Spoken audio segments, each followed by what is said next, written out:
Достар, қазір біз сізбен қазақтың бұжы деген ұлттық тағамын жасайтын боламыз. Ал сіздер менің жаңа видеоларымды өткізіп алмас үшін менің каналыма өтіп, тіркеліп, қоңыраушаны басып қойыңыз. Достар, егерде сізге менің видеоларым қызықты болып жатса, ұнап жатса, саусағы жоғары лайк басып, комментарий жазып кетіңіз. Жылқының бауыры мен өкпесін, етін алып жуып аламыз салқын сумен. Содан соң бауырдың сыртындағы қабығын сыпырып аламыз.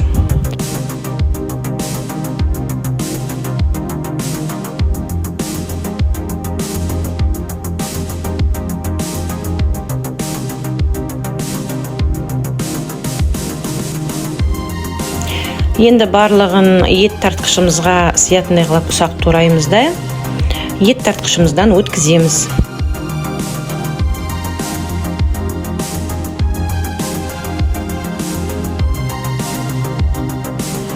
Тартқан етімізге ұсақтап төрт-бұрышлап туралған ақ түйнегімізді, пиязымызды, болгар бұрышымызды, сарымсақ пен тұзымызды, қара бұрышымызды қосамыз.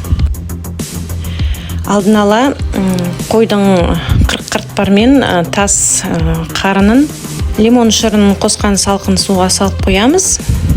Есі кетіру үшін. Содан кейін сол қарындарға осы тартылған етімізді нығыздап саламыз. Достар, егерде сізде осы тағам жасау тәсілі бойынша сұрақтар туындап жатса, комментарийіңізде сұрақтарыңызды қалдырып кетуіңізге болады.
Қарындарымызды етпен нығыздап болған соң, қарнымыздың аузын зубочисткамен бекітіп қоямыз.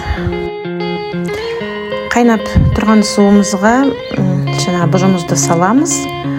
Оған қоса тұз себеліп, 1-2 лавр жапырағын саламыз да сағат жарым қайнатамыз. Мінекей достар, бұжымыз дайын болды. Енді сізге ортасын тіліп көрсетейін. Міне осындай әдемі, дәмді, өзінің сөлі ағып тұрған керемет тағам болып шықты.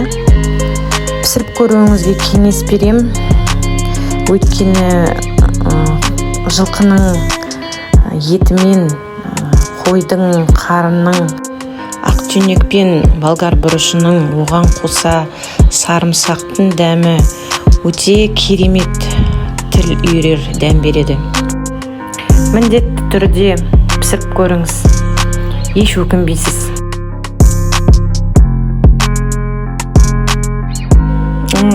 Дәмін енді сөзбен жеткізуге мүмкін емес.